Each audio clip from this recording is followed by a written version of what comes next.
Некоторое время назад я рассказывал о знаменитом американском автобусе Scenic Cruiser, который корпорация General Motors выпускала специально для, опять же, знаменитого американского перевозчика Greyhound.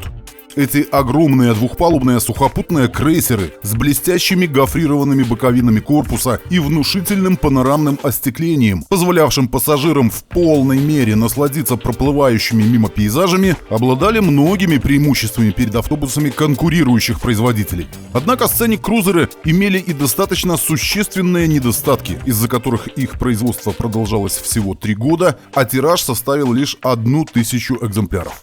Вместе с тем, уникальный двухуровневый дизайн и прочие технические инновации принесли производителю серьезные имиджевые дивиденды. И General Motors просто не могла ими не воспользоваться и не продолжить развитие идеи двухуровневых автобусов. Даже несмотря на то, что именно Scenic Cruiser напрямую поспособствовал разрыву отношений между General Motors и компанией Greyhound, выступавшей эксклюзивным и единственным покупателем автобусов GM в принципе. Преемником модели PD4501 Scenic Cruiser в 1966 году стал автобус PD4107 и его вариации, получившая неофициальное имя Buffalo. История этих машин в нашем новом выпуске. Еще в 1953-м, примерно за год до того, как на американские дороги выехали первые Scenic-крузеры, джемовский завод Truck & Coach в городе Понтиак, штат Мичиган, начал выпускать модель PD4104 Highway Traveler, предназначенную, как всегда, для компании Greyhound. Именно она произвела настоящую революцию в американской автобусостроительной индустрии, первой получив в распоряжение конструкцию корпуса типа монокок, панорамное остекление с большой площадью и пневмоподвеску. Автобус имел длину в 35 футов, то есть 10,7 метра, мог принимать на борт до 41 человека в зависимости от конфигурации и оснащался 210-сильным дизелем Detroit 671. Эта силовая установка обеспечивала достаточно приемлемый расход солярки – от 23 до 33 литров на 100 километров пробега и весьма достойную крейсерскую скорость в районе 100 километров в час. По совокупности характеристик Highway Traveler был на голову выше всех своих конкурентов и стал весьма успешным продуктом для General Motors с коммерческой точки зрения.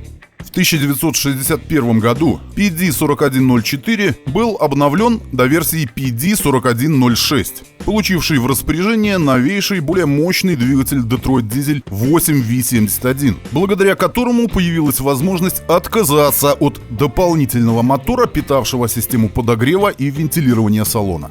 К моменту дебюта этого автобуса двухуровневые Scenic-крузеры не выпускались уже несколько лет. И хотя компания Greyhound все еще продолжала их использовать, она радикально сократила закупки других автобусов GM, сделав ставку на машины другой американской фирмы – Motor Coach Industries или MCI. GM-овцам таким образом пришлось искать новых покупателей для своих междугородних автобусов, а чтобы их, так сказать, заарканить, нужно было представить какой-то полностью новый продукт, которым в итоге и стал тот самый 4107 Buffalo. За основу для этой модели было взято надежное 35-футовое шасси и агрегаты от PD4106 Highway Traveler, а вот дизайн и внутренняя компоновка были позаимствованы у Scenic-крузера. Ведь именно за эти характеристики пассажиры так полюбили эти самые Scenic-крузеры, которые, напомню, были не двухэтажными, а именно двухуровневыми. На нижнем уровне позади водителя располагались 3 ряда сидений, туалет и багажный отсек, тогда как остальные пассажиры сидели на верхнем уровне. Новая модель 4107 имела схожую компоновку, однако у нее не было полноценного нижнего уровня для пассажиров. Вместо этого первые 3 ряда сидений располагались на восходящих ступенях, подобно тому, как располагаются кресла в кинотеатрах. Снаружи 4107 напоминал Scenic-крузер благодаря переднему окну в крыше, однако оно было гораздо ниже и находилось ближе к передней части. Именно из-за него модель и получила прозвище Buffalo. Этим словом в Штатах называют американских бизонов.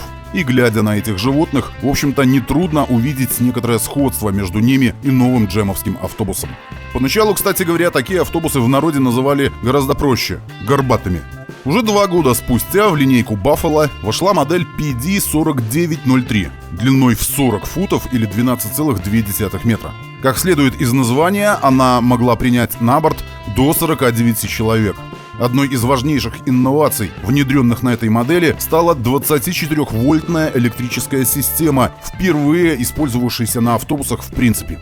Как стандартная, так и удлиненная версия Buffalo приводились в движение 9,3-литровыми 8-цилиндровыми V-образными дизелями Detroit 8V71 мощностью в 252 лошадиные силы. Благодаря исключительной надежности, отличной плавности хода, а также весьма высокому качеству сборки и используемых материалов, автобусы Buffalo оказались очень даже востребованными у покупателей. И даже сама фирма Greyhound приобрела у GM 362 Бизона. Правда, это скорее была вынужденная мера, поскольку поначалу у ее нового партнера Motor Coach Industries просто не хватало мощностей, чтобы закрыть все потребности Greyhound.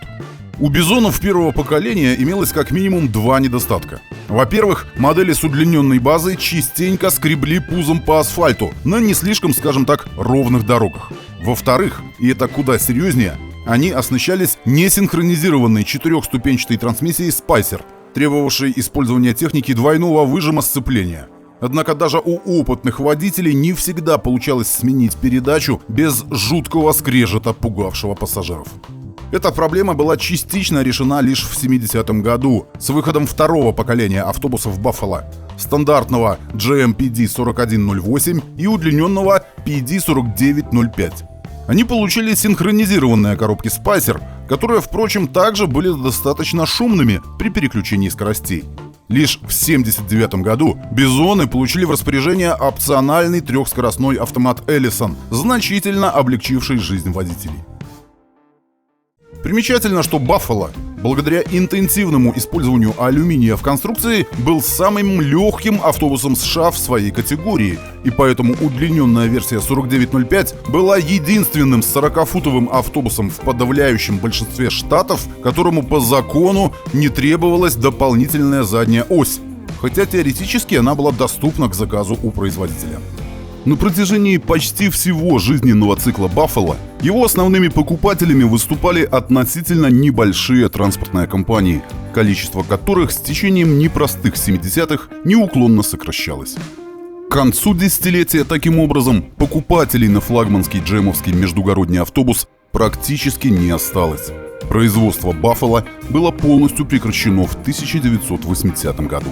За 14 с небольшим лет за ворота завода Truck & Coach в Понтиаке выкатились чуть больше 4500 междугородних автобусов GM Buffalo. Единственным автобусом, который все еще выпускался на джемовском заводе в Понтиаке, стала таким образом модель RTS. По-настоящему культовый городской автобус.